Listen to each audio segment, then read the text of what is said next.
He sees that the field is pretty well clear, and now he's set to put them on the way.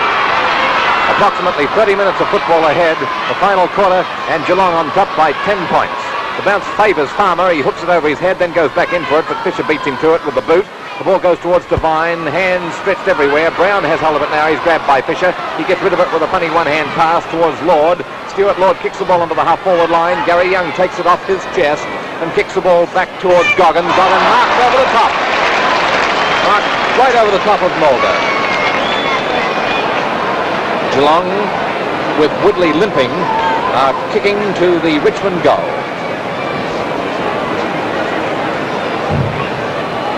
Woodley saw. Misdirected kick and a good mark by Parkin, who gets crowded by Rice, who tried to hit the ball. And I thought his gesture was one of apology as soon as it had happened. From the back pocket to the half-back line. Behind us, Goggin again. His kick is to the half-forward line. Behind towards Yates. Yates tried to knock it forward but couldn't. And Cam McPherson clears the ball out of bounds directly in front of the race from which the players enter the arena. 2 minutes of play gone in the final quarter. It's on the half-forward line, and there's Woodley. They're getting a bit of attention from trainers as play goes on. It's picked up by Fisher, who's pushed out of the road. Olsen keeps the ball in play, gathered in by Brown, and Brown sends it in towards full foot. Woolers up one-handed. Coming in is Doug Wade, number 23. Over the top of him is Beck. Players going down with the ball, and umpire Crouch comes in. Doug Wade has an inside step over toe hold on the last fella up, and that's Gary Young. A ball up in the pocket position for Geelong, a chance for them to score here. Beck knocks the ball down, coming through is Parkin, in there is Stead Hay. Hines tries to pick it up, but it's out of bounds again in Geelong's forward pocket. 67-57, Geelong in front. There's Farmer getting up high, not able to knock the ball down, but a free kick is going against Polly Farmer, interfering with Graham Cooper. It's Cooper's free kick. From the back pocket, it's Cooper swinging play back to the centre wing towards Coverdale. Goodland flies high to pull down a beauty. Geelong have taken 44 marks to 27. Goodland, who took the 44th mark, is number 22, and here he is kicking the ball well over centre half forward with a beautifully timed drop kick. Too many players up in the air to get a mark there. Cam McPherson, a good defender. And Goodland nearly marked again. Walker's got his hands on the ball, so too has Graham Arthur. The umpire will save any more consternation, and here's the bounce up. Farmer grabbed Arthur. Devine punches it to Goggin. How he got out of that trouble, I'll never know. The ball is short for Beck. Bounces off Beck's chest towards Gary Young. Gary Young's in trouble. They grab him from every angle. Free kick against Gary Young. And it's Geelong's free kick within kicking distance. I can't follow this at all. How Gary Young could be free kicked for deliberately dropping the ball, I don't know. He was grabbing the ball, was plucked away from him. And he's been free kicked and will go to Doug Wade. What's the rule?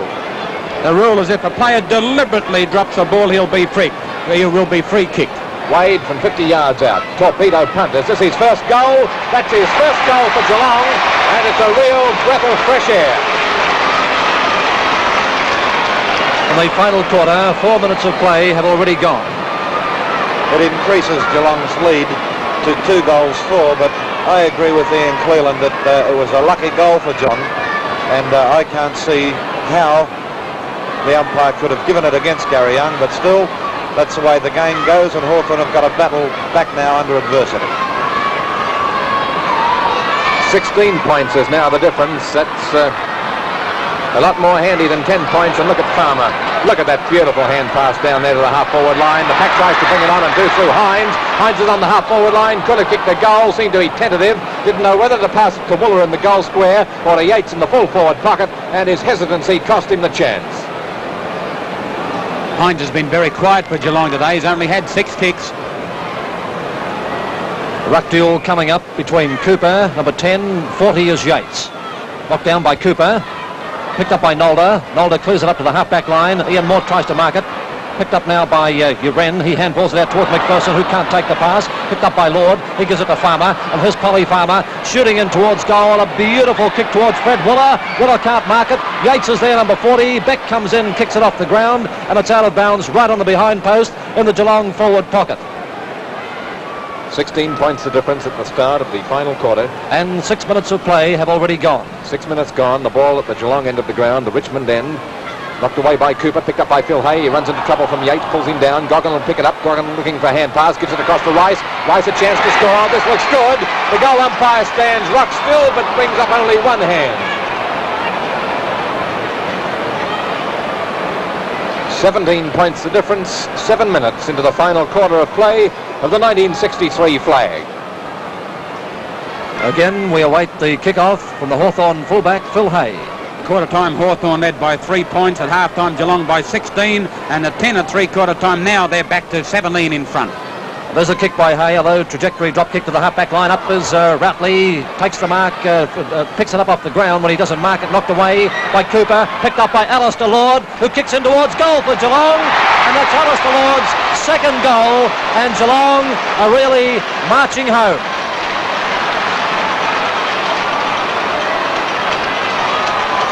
One of the best players here in this game for Geelong is Farmer playing a tremendous game here. Devine, Walker, Goggin and Ratley, and for Hawthorn, Morts, Woodley, Hay, Coverdale and Olsen. Jeff Leake named his best players as Jeff Crouch. The umpire bounces the ball for the next passage of play and Farmer wins it. Hand pass is smothered by Naldo. He tries for a second time. Uren pulls him down. Holding the ball, Polly Farmer. Free kick to Colin Uren. And Uren wastes no time because Hawthorn are down. But they'll never give up. Here it comes into the full forward zone and a good mark by John Watts. There's the kick by Watts up to the half-back line, and Peter Walker chips in to take the pass from Watts, and Geelong will come forward again. Time check, 8 minutes gone, final quarter. Peter Walker, drop kick up to the centre wing position. Alistair Lord is behind, up is Ratley, but Lord takes the mark, beautiful mark. And here is the Hawthorn player, Peter Lyon, about to come onto the ground, as Alistair Lord from the half-back line puts it forward to his half-forward line. Picked up for Hawthorn by skipper Graham Arthur. He sends it back again from where Lord kicked it. And Lord again tries to pull it in. There's Woodley being spoken to by one of his trainers. The ball is in the possession of Ian Mott at the moment, but he's going to surrender it, and the kick is going to Alistair Lord because he marked it. Geelong have taken 50 marks to Hawthorn's 27. Alistair Lord, although he might have been beaten by Nelda, has kicked 2 goals for Geelong. The ball is behind the pack. Farmer going hard, but the ball is too quick for him, and everybody else trailing behind. The trainer who went out to tell Woodley to come off has been shrugged aside by Woodley, who's limping up towards the ruck play, and now the trainer has come back to have a talk with Kennedy.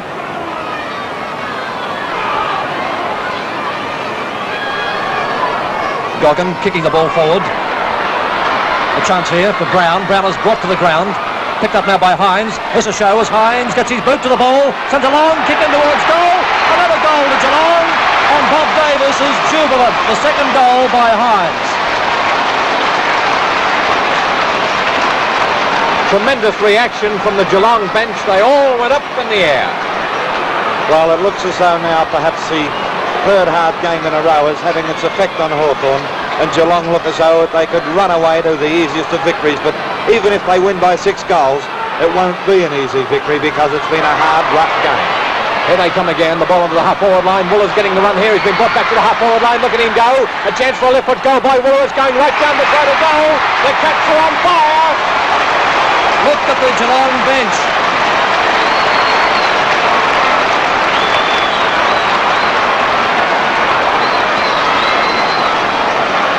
Geelong have kicked those last 3 goals in about 21 seconds. And there's one thing for sure, Sir Kenneth Luke could tell the printers to start putting Geelong's name on the 1963 Premiership flag. Time check, 10 minutes of play gone in the final quarter. Woodley versus Yates. Yates getting a free kick. Woodley in disagreement. And things not just going right with the Hawks at this stage. Drop kick from the back line to the half-forward line. Uren, tireless player. Goggin versus Uren. Goggin in front now. Brought down, accidentally tripped. Free kick to Goggin. There's 28 free kicks to Hawthorn, 26 to Geelong. Polly Farmer is too much over his head. Stuart Lord is number 6. Uren number 30. Ian Mort getting a kick.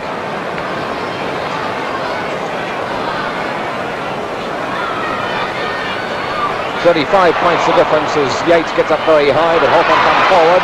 Ball has gone to Peck. Peck a kick along the ground. Nothing can go right for the Hawks at this moment, but Geelong are really burning. Geelong were 10 in front at three-quarter time, but in the first 10 minutes of the last quarter they've kicked 4 goals, and now their lead is 35 points. Yates getting in front of Woodley. Over the top, Goodland.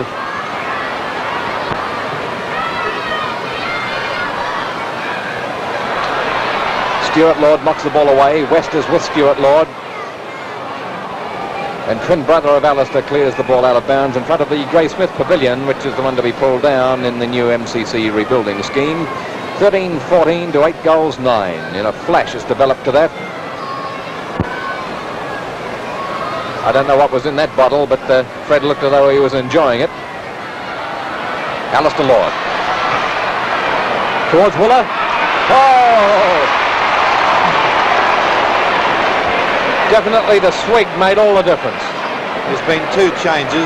Wooler back to centre-half forward, and Hawthorn have moved Gary Young from centre-half back, and Rod Olsen has taken over his place, with Young going into the ruck and the forward flank. I think this move of Wooler back to centre-half forward has given Geelong that necessary bite and mobility that they want on this half-forward line, because Wooler is a very damaging player with tons of pace, and he also is a big occasion player. Wade pulls the full back well downfield. Wooler kicks right over their heads. Farmer getting up in the middle of a pack. He can't mark it from there. Nolder defending well. Picked up by Rice. Rice has a kick, but it's out of bounds. 13-14 to 8 goals 9. At quarter time, Hawthorn were 3 points in front. At half time, Geelong was 16 points up. At three-quarter time, Geelong were 10 points up, and now they're 35 points up. They kicked 4 goals in just a matter of seconds. The ball comes back towards Fisher. Fisher has it. Brown has been beaten by Fisher. The ball is kicked along the wing. Graham Arthur, he'll still be going flat out when the 100 minutes is up. Number 2, Graham Arthur. Number 9, the Geelong vice-captain Devine. 40 is Yates. He kicked it upfield. Goodland kicks into the centre of the ground where Watts takes the mark, and Watts puts Geelong back into attack. They can smell victory now. It's right in their nostrils. Farmer, a hand pass to Sharrock. Sharrock on the half-forward line. A kick for goal. It's running close to a goal, but not close for 6 points. It's 1 flag again. This is not Sharrock's day. He's kicked 4 behind straight. Out of this 13-14, Geelong are leading Hawthorn 8-9. 14 minutes of play gone in the final quarter, and this is Phil Hay kicking off again for Hawthorn. Up to the half-back line goes the ball. Up for Hawthorn is Cooper, who gives it across to Uren, and here come Hawthorn as Uren puts it to the half-forward line. Scott can't take the mark. Gathered in by Ian Mort, and here's Mort sending the ball in towards full forward, and Peck has a show if the ball bounces right. Goodland is there as he chips in, and Goodland takes it away from Peck and clears it along the flank position, and it's out of bounds in Hawthorn's forward pocket, with Hawthorn 57, Geelong 93.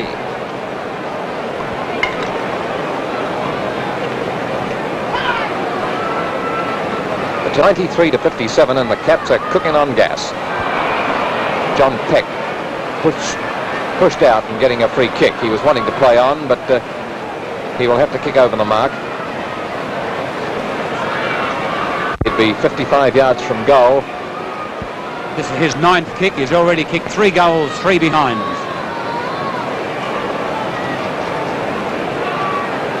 .36 points the difference. Geelong have opened up a 6 goals lead as Peck kicks in towards the goal square. Ian Law tried to bust through on the direct route to goal. Goodland on his 19th man replaced Viner at half-time. He turns out of trouble and clears. Mulder has the ball. He's tackled by Routley, but he delivers the ball 30 yards upfield before it goes out again. 36 points the difference. Geelong have taken 51 marks to Hawthorn's 31. There's the throw. Peck and Yates. Peck knocks the ball down, taken by Law. Law gives it to Coverdale. Coverdale back to Law, and here's Law, short passing across towards Woodley. Can't take the mark, and Scott clears it for Geelong. Back to the centre, and we see Nolder coming in. Nolder turns, steadies, gets the ball down to the half-forward line, knocked away from Cooper. The ball comes back towards the centre. Cooper's still in there, but look at this pace here by Alistair Lord as he puts it down to the half-forward line for Geelong, and the mark is taken for Hawthorn by Gary Young. There's the kick by Young, back to the centre wing position. Cooper flies up, also as Watts, trying to pull the mark down. It's taken by Fisher. Fisher kicks the ball along the half-forward line, looking for somebody to take it, and it's Rod Olsen who quickly plays on and kicks the ball across to the centre half-forward position. There's Rice, tried to take it one hand. He's on the ground. He's being chased now by Coverdale. He gets rid of it. Running in quickly is Olsen. Olsen's going towards the open goals. He slams it away. And he's not on target. There's one more point to Hawthorn. They're 8 goals 10, trailing Geelong 13-15. I think a feature of today's game is a magnificent and spectacular hand passing of Farmer. A lot of people don't realise how good it is because it's far more accurate than the kick, and the many times that he finds his players is phenomenal, and that's the reason that Goggin and Rice have been getting many of the breaks from the packs. Here's Goggin running in for the ball now. Goggin's got it. He's on the centre wing. He's going to get around Cam McPherson. Then he has to pass it upfield towards Sharrock, who's on his own. McPherson left him. Goggin's back in for it. The tactic seems to have gone astray now as Uren wins the battle and clears the ball downfield onto the half-forward line. The messenger has gone out to speak to Nolder as Stuart Lord takes the mark and holds up that attack and finds Routley on the wing. Routley's got it on the centre wing for Geelong. He's on top of Uren since half-time. Kicked up towards the half-forward line looking for Sharrock, and he's found him. The boy from Cooleybuck is on the half-forward flank. He drives up towards the centre half-forward position. He's looking for Wade and Wooler, and there's a chance now for Hines. He picks it up. Slam. That's Hines' third goal. Davis has erupted down there, and Mount Vesuvius down at Geelong will be alive tonight. Geelong 14-15, lead Hawthorn 8-10, and they can wrap this grand final up because they have kicked 5-6 goals in this last quarter, and Hawthorn have kicked a point. It looks at the moment as though Hawthorn are quite dispirited, and it's not to be surprised, nothing to be surprised about, because Geelong kicking 6 goals in about 16, 17 minutes in a quarter is enough to demoralise any side. In the final quarter, 18 minutes of play gone. And there's the ball picked up by Brown. He loses it as he's bustled. It's on the Geelong half-forward line. Geelong being still pressed by Hawthorn are trying to get back into the game. Fisher gives it across to Stead Hay, but he fumbles the ball. Fisher comes in again. Fisher tries to pick it up. He flicks it out looking for somebody. Doug Wade takes it on the half-forward line. Handballs it to Brown. And here comes Geelong again as Brown kicks it in towards full forward. Cooper takes the mark. Kicks it back to the half-back line. A chance over here for Routley. Routley takes it forward with him. It's still on the Geelong scoring zone. Players coming in and going over as it's kicked by Uren up towards Law. Law is on the half-back line. Handballs it across to the centre wing position to Mort. Mort gives it back to Law, and Law has his kick smothered. Picked up by Woodley. Woodley puts it forward for Hawthorn. Up is Graham Arthur, appealing for the mark, and the mark will go to the Hawthorn skipper about 50 yards from goal, and there's Farmer and Woodley having an argument. Never see Polly Farmer doing that very often. I think Farmer got blamed for something that John Divide might have done. Arthur's pass is right down the throat of Nolder. Nolder is within kicking distance, and we'll check on the time again. 19 minutes of play already gone in this final quarter of the grand final. Geelong are nearly 7 goals in front as Nolder kicks a beautiful drop kick. It's just falling a bit short. Pecker's out of the way, and there was a lot of support for the thought that Hawthorn would make it a go for most of the way, but might crumple because of their hard final series in the final quarter. That seems to have worked out. Farmer to Goggin. Goggin was going to give it to Alistair Lord, then decide to pass it upfield. That must be Sharrock. Sharrock gives it back to Goggin. Here's some beautiful football. A lovely hand pass across to Yates. Yates shot passes into the goal square. Wooler will play on. A goal to the Cats, and the best piece of footy of the day.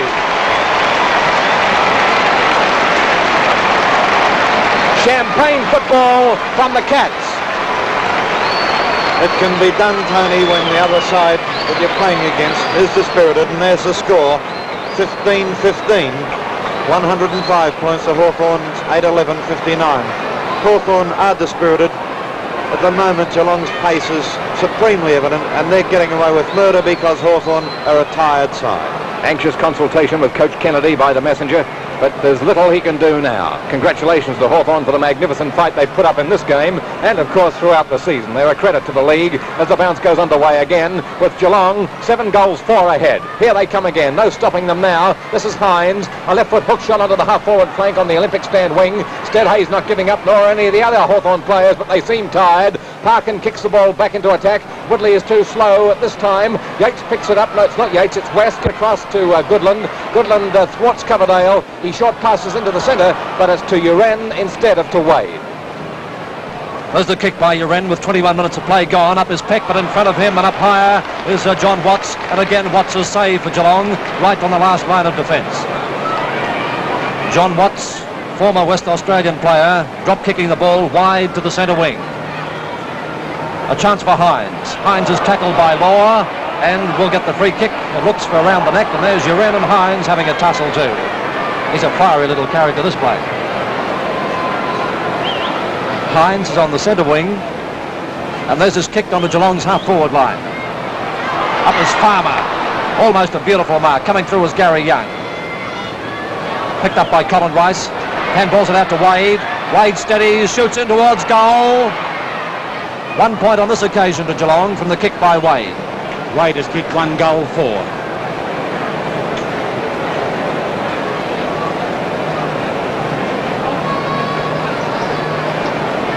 John Kennedy has not sent his reserves on as yet, but I'm afraid nothing can get Hawthorn out of its present predicament. Nalder battling hard.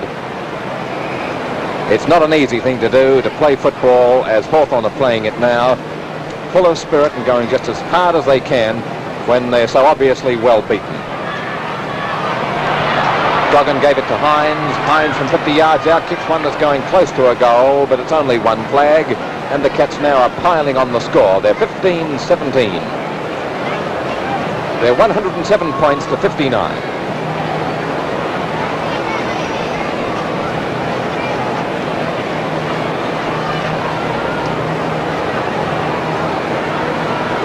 Phil Hay, the Hawthorn fullback, kicking off up to the half-back line.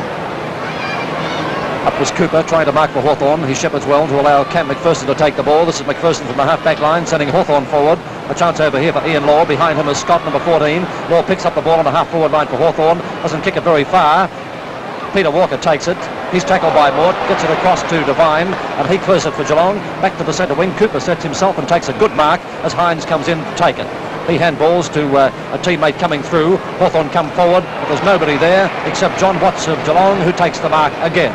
And this is his 8th mark, and nearly everyone has been in defence. There's the kick by Watts back towards the centre, taking knife is Fisher. Fisher plays on, gets around Farmer, but has to handball it out to a teammate, Albiston. He gets it in towards full forward, goes right past Watts, picked up by Roy West, the Geelong fullback. Peck tries to go with him, but he gets his kick west and gets it up to Stuart Lord, who marks on the half-back line. Geelong 107, Hawthorn 59, and nearly 24 minutes of play gone in the final quarter. The ball is out of bounds on the centre wing, and we await the throw-in.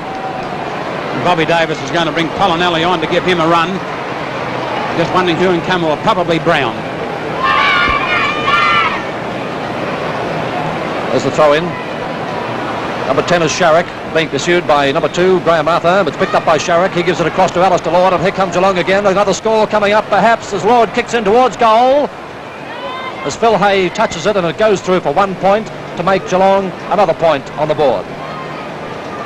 I can speak for experience when I say this, but I can appreciate how Hawthorn feel at this stage when they've got absolutely no hope of winning this game, and they're just staying there hoping for that final bell to go any minute so they can get off the ground. Brown is coming off, allowing Polinelli to go onto the wing on Fisher. Polly Farmer kicks the ball onto the half-forward flank. Over behind is Colin Rice. The ball was touched on its way to him. That was a free kick going to Stead Hay behind the play, evidently. And the scoreboard remains 15-18, 108 to Hawthorn's 8-11-59. Geelong have cascaded to a victory in this final quarter. Scroll marks scooped up by Fisher, who now has to contend with a fresh man in Polinelli. He kicks onto the half-forward line. Very nearly marked at the second bite by Peck. He tried hard. Devine clears the ball as Brown comes off and is congratulated by the Geelong team. He's part of a successful lineup. The ball is again on Geelong's half-forward line, and again it's Stead Hay.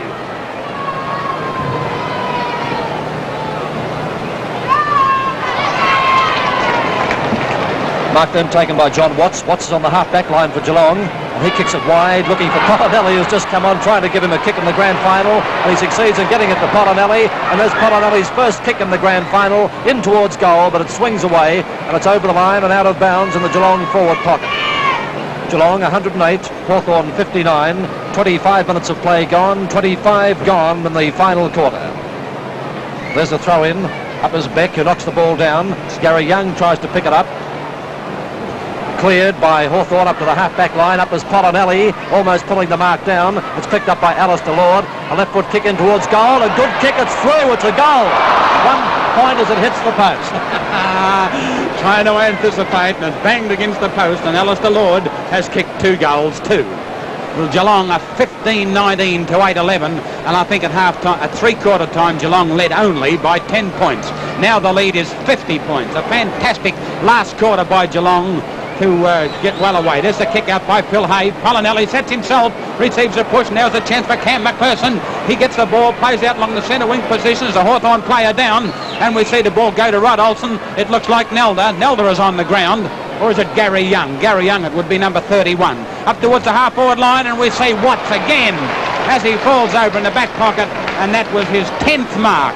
Fantastic last half by Watts because he's marked everything that has come his way. Crouch is telling the players to clear away to give Watts a chance. Here is Watts now, back over the half-back line. Geelong well in command of the game. A poor kick coming out towards Polinelli. They're trying to play to Polinelli, I think, to bring him into the game. Steadhay is over the line, and the ball will be thrown in. 3 minutes of time on in the final quarter of the grand final. Geelong, as Ian has just mentioned, with the game well and truly in their keeping. 31 free kicks to Hawthorn, 27 to Geelong, 38 marks to Hawthorn, 53 to Geelong, and here comes Geelong again. If Polinelli can get it, he does so. Here he receives a push and knocked the photographer flying on the boundary line. And there's a chance now for Gary Young. The ball is over the line this time and out of bounds. Well, the cameraman has picked up his camera. He's very lucky to have it in one piece. And there's another famous photographer, Lloyd Brown, having a shot of his co-mate. There's the throw in on the half-forward line for Geelong. Farmer knocks the ball down. A chance here for Hawthorn to clear. It's Steadhay who taps it out. And coming off the ground is a Hawthorn player who looks pretty badly hurt. I think it is Darky Nolder. Here's Geelong again with another score coming up from Sharrock. A left foot kick by Sharrock, but it's out of bounds. And there's Darky Nolder. He looks to be pretty badly hurt, and he's getting plenty of attention from the trainers as he is off the ground. Nolder wasn't hurt by an opponent. He went for a mark and fell down heavily, and I think struck his head. And as you saw then, he looks to be in a pretty bad way. Let's hope that he's okay. He looks bad, Don. He looks to be out. Bad luck in the last dying minutes of the game that this should happen, but let's hope, as we've said, that Nolder is okay. In the meantime, the ball is out of bounds in the Geelong forward pocket. Geelong coasting home to a win in this grand final. Here's Lyon trying to pick it up. He's come onto the ground to replace Nolder. That's Yates with the ball, number 40. Gary Young has it. Quick pass it out to Steadhay. Steadhay is on the half-back line. Sends it up to the centre wing position. And coming in to take it is Stuart Law. Stuart Law has the ball on the half-forward line for Geelong. Polly Farmer setting himself for a short one, but he's telling Lord to kick it ahead of him, well over his head. Polly Farmer playing his 200th game of league football in a premiership match. How lucky can you be? The ball is on the half-forward line for Geelong, knocked away by Gary Young, coming through strongly now is Goggin. He runs into trouble.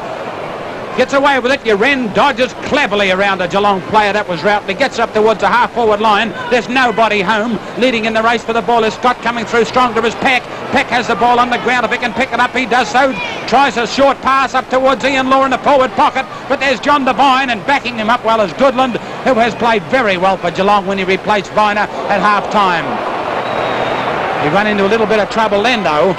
Ran into a bit of trouble then. He's going to receive a free kick. Oh, here's Peck and Roy West, Ian having a tussle. Ian Law comes in. This is unnecessary because the game's almost over. I think that was with Peck again, Don. Peck and Roy West haven't been the best of friends all day.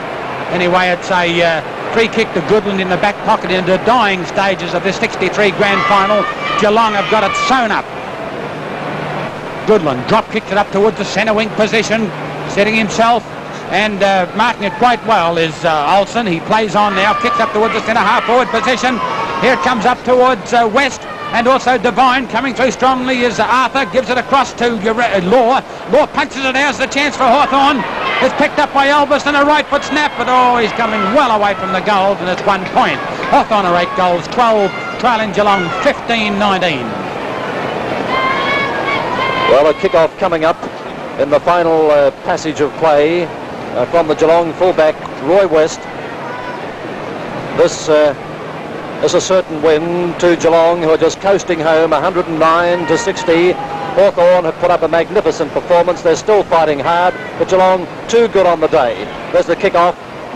A chance for Lyon. Alistair orders there, and there's the siren. And look at the elated Geelong camp. There's Bob Davis being congratulated by other Geelong officials.